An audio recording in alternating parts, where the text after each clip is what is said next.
Iracema Silva.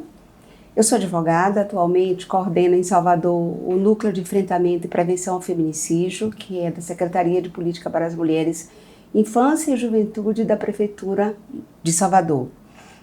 Eu também atuei em Salvador durante muitos anos como delegada da Polícia Civil, a instituição que eu me aposentei, e hoje faço esse trabalho junto à Prefeitura Municipal. Bem, a abordagem nossa aqui é uma abordagem oportuna, necessária e urgente. É sobre a masculinidade tóxica. Às vezes assusta a palavra masculinidade tóxica. Então, a primeira observação que a gente faz é que o masculino ele não é tóxico.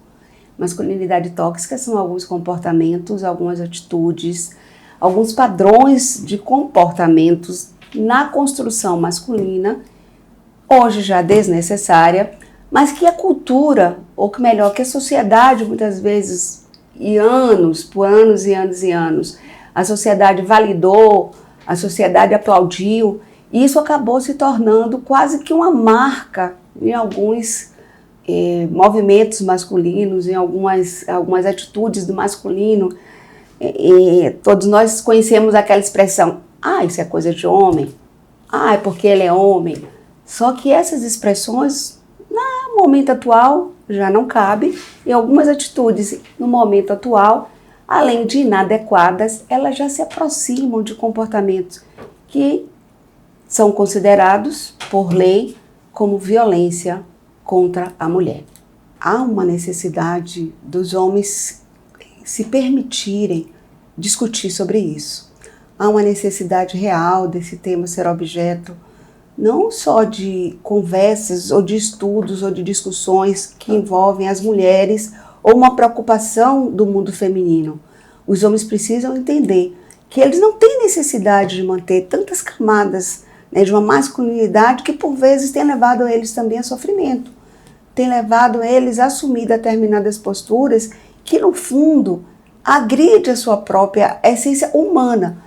O homem cresceu, ou melhor, a formação do masculino é aquela formação do homem não chora, o homem tem que ser forte, o homem pode ter atitudes grosseiras, o homem pode ter um comportamento menos educado, a ausência do autocuidado, isso tudo sempre foi visto como algo inerente à condição masculina. Só que não cabe, por quê? Porque a gente tem que se aproximar dessa essência humana e, acima de tudo, da essência da dignidade do outro, que é isso que faz com que a sociedade possa ter uma convivência pacífica, harmoniosa e que as relações, não só entre o homem e a mulher, mas o homem em todos os seus contextos, sejam uma relação positiva e sejam uma relação de fortalecimento de uma vida social equilibrada.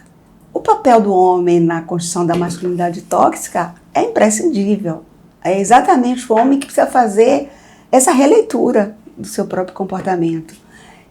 O homem, se ele não caminhar nesse sentido de visitar os seus próprios territórios, a partir da análise dos seus comportamentos, das suas atitudes, das suas reações, ele não vai conseguir identificar quais camadas que ele já não precisa manter na sua vida comum, nos seus relacionamentos, que há um novo homem que pode sim ser descoberto, e esse homem existe. É só tirar essa camada de padrões que foi imposta, estabelecer relações saudáveis, entender que a sua relação com a mulher ou com o outro, em qualquer nível, deve ser uma relação de respeito e, acima de tudo, uma relação onde a gente possa, nesse complemento do se dar com o outro, crescer e estabelecer uma sociedade mais equilibrada. Então, o homem, ele é o grande protagonista do seu próprio processo de mudança. Bem, esses comportamentos associados à masculinidade tóxica, como eu já falei, eles beiram atitudes que são crimes, que são atitudes de violência, principalmente no seu relacionamento com a mulher. Daí nós temos a Lei Maria da Penha, que é de 2006, que veio trazendo esclarecimentos e procedimentos de proteção a essa mulher, para que nesses seus relacionamentos com o homem ela pudesse ter ferramentas e equipamentos que lhe dessem proteção, que lhe dessem sustentação e que pudesse prevenir a repetição de determinadas condutas. A Lei Maria da Penha, ela traz 5 tipos de violência que estão muito presentes nos relacionamentos. A violência psicológica, a violência moral, a violência física, a violência sexual e a violência patrimonial. Muitas vezes o homem não tem essa clareza de que o seu comportamento de controle, o seu comportamento de proibição, o seu ciúme, que no mais das vezes é controle sobre o espaço daquela mulher, isso acaba afetando a autoestima da mulher, isso causa diminuição do seu próprio controle da sua vida, de estar sempre tendo que dar satisfação, de estar sempre que preocupada com o que o outro pode não gostar. E ela abre mão de fazer algumas coisas, de ter a liberdade em alguns espaços. Isso é violência psicológica. A violência moral, que é a ofensa, que são as palavras inadequadas, que é a piada, muitas vezes a piada ofensiva, que é o silêncio punitivo que muitas vezes o homem usa. Isso pode ferir a dignidade da mulher e fere, sim, causando uma situação de desconforto e de insegurança. Violência psicológica associada muitas vezes à violência moral, porque ela se sente humilhada, a sua dignidade acaba ferida. Nós temos a violência física, a violência moral, psicológica, ela sempre acaba caminhando. Se ela for nesse processo de crescimento, ela vai necessariamente chegar num processo de violência física, que é o empurrão, que é o arremesso de coisas, que é a agressão, que é o puxão de braço, segura o cabelo. Isso tudo, toda ação agressiva contra o corpo de outra pessoa se configura uma violência. E contra a mulher, isso está ainda carregado de uma sensação de poder, de um sentimento de que eu posso fazer isso, de que eu tenho sobre a mulher controle e domínio. Aí nós temos a violência patrimonial, que é aquele controle que o homem tem sobre o dinheiro da mulher, ou sobre o que ela gasta, ou sobre o que ela ganha, ou fazer dívidas para que a mulher assuma o seu pagamento, ou não honrar compromissos assumidos na convivência familiar. Então isso se aproxima, sim, de comportamentos que configuram violência patrimonial. Rasgar roupas, rasgar documento, esconder ou quebrar instrumentos de trabalho da mulher para que ela não tenha nenhum rendimento. Isso é violência patrimonial. E a violência sexual, que é obrigar a mulher a ter relações sexuais que ela não deseja, ou práticas sexuais que ela não gosta ou que lhe causam desconforto, como também obrigar a uma gravidez ou obrigar a um aborto.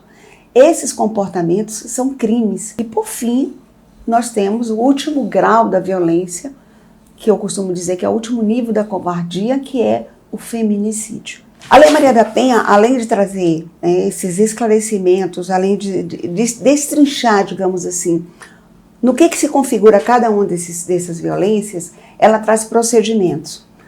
E nós encontramos na Lei Maria da Penha um grande instrumento de proteção à mulher, que é a medida protetiva de urgência. A Lei Maria da Penha traz essa ferramenta, esse instrumento de proteção e de prevenção à violência. O que é a medida protetiva de urgência? É uma determinação judicial para que aquele homem apontado como seu agressor se afaste dela.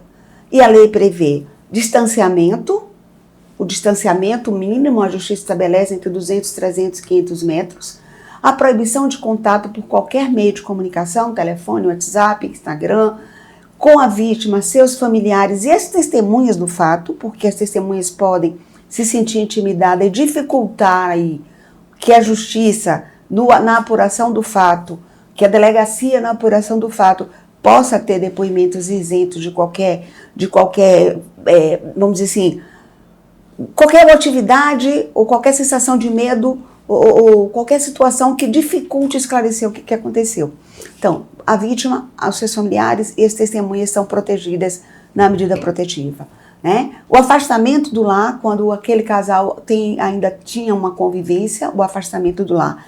E a lei também traz aí aquele esclarecimento. Muitas vezes a mulher fica presa a não denunciar porque eu vou para onde? Bem, a Lei Maria da Penha traz alguns direitos e garantias para essa mulher. Primeiro, o afastamento do lar do agressor. A mulher permanece no lar, ela e seus filhos, se ela desejar permanecer no lar ou se ela desejar ir para a casa de outra pessoa ou para outro lugar, sem que haja nenhum comprometimento daqueles direitos que a lei lhe garante, como pensão alimentícia, que pode ser dado pela própria justiça quando concede a medida protetiva, e são alimentos provisórios na medida protetiva, assegura aos filhos dessa mulher para onde quer que ela vá, garantia de matrícula em qualquer colégio, né, da rede pública, independente de vaga. Assegura para essa mulher prioridade na concessão dos benefícios que ela pode requerer. Assegura para essa mulher 6 meses de auxílio aluguel, se ela assim precisar. O encaminhamento dela para abrigamento, se ela estiver numa situação de risco de vida, ela pode ir para uma casa de abrigamento.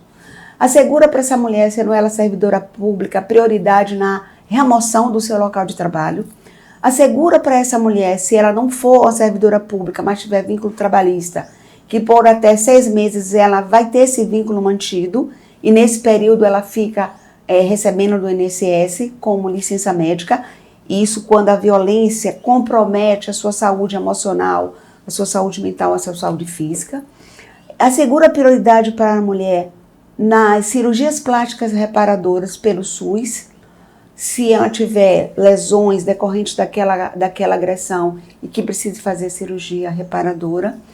Então, todos esses direitos que protegem a mulher e que lhe garantem um retorno ao seu equilíbrio emocional e uma vida com dignidade estão previstos na Lei Maria da Penha. São medidas de proteção que a medida protetiva, quando ela requer na delegacia, quando ela requer na Defensoria Pública, ela pode, em até 48 horas, já ter a sua medida expedida pela Justiça. Essa é a determinação da lei. Por outro lado, a gente não pode deixar também de mencionar que a medida protetiva, que a Lei Maria da Penha, quando traz para o agressor todas essas restrições, também traz um crime, o único crime que tem na Lei Maria da Penha. Está no artigo 24A, que é o crime de descumprimento de medida protetiva, com pena de 2 a 5 anos de reclusão. Se ele não cumprir as medidas estabelecidas naquela decisão judicial, ele responde pelo crime de descumprimento de medida protetiva, podendo ser preso em flagrante, se for de imediato comunicado à polícia que ele está naquele momento se aproximando, descumprindo a medida.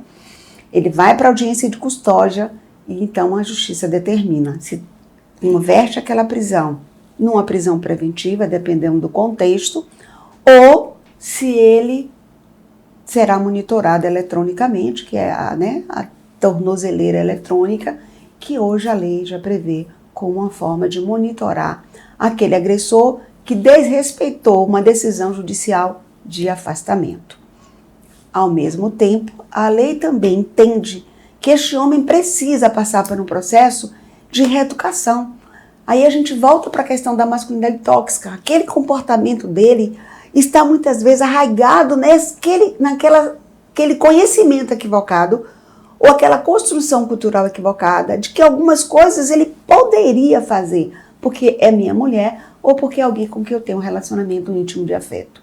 Bem, aí entra um núcleo de enfrentamento e prevenção ao feminicídio que aqui em Salvador efetiva o que diz a Lei Maria da Penha com a instalação dos grupos reflexivos de homens, onde eles passam por um período de educação e reabilitação desses seus sentimentos e dos seus comportamentos. As vítimas de violência, hoje em Salvador, contam com a Casa da Mulher Brasileira.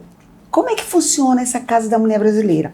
É um equipamento onde a mulher chega e ela tem primeiramente um atendimento psicossocial, psicóloga e assistente social, que vai conversar e entender o contexto da sua situação, do seu processo de violência, para que ela então tome a decisão correta e seja encaminhada, a sua decisão de fazer um BO ou de já ser encaminhada à Defensoria Pública ou ao Poder Judiciário. Qual é o órgão presente na Casa da Mulher Brasileira que pode lhe dar o atendimento mais imediato e mais efetivo? Lá ela pode pedir a medida protetiva, o Poder Judiciário funciona dentro da casa, tudo tramita dentro do mesmo espaço físico.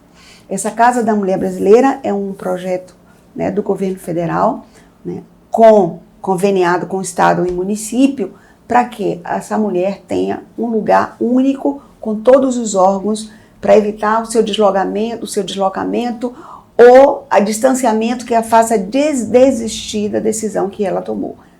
Só quem pode de fato acabar com a violência contra a mulher são os homens mudando a consciência, mudando a postura, mudando o comportamento, entendendo que na sociedade não cabe mais comportamentos dessa natureza e que eu faço parte desse contexto e cada vez que eu violento alguém, eu estou violentando a mim mesmo. Eu estou sedimentando comportamentos que já não são aceitáveis, nem são necessários nas relações pessoais. Onde quer que eu esteja, com quem eu estiver me relacionando. Esse é o grande projeto das mulheres e é o grande projeto de muitos homens. Sabemos que muitos homens já compreendem, já entendem e são parceiros, né, nessa caminhada, que é uma caminhada feminina, desde o século passado. Mas é uma caminhada que convida cada dia os homens para fortalecer, para trazer suas contribuições, para serem parte desse processo de mudança para uma sociedade equilibrada, mais justa, e que a nova geração, os nossos filhos, netos, as nossas crianças possam, de fato, estabelecer relações saudáveis e viver numa sociedade fraterna, equilibrada e justa.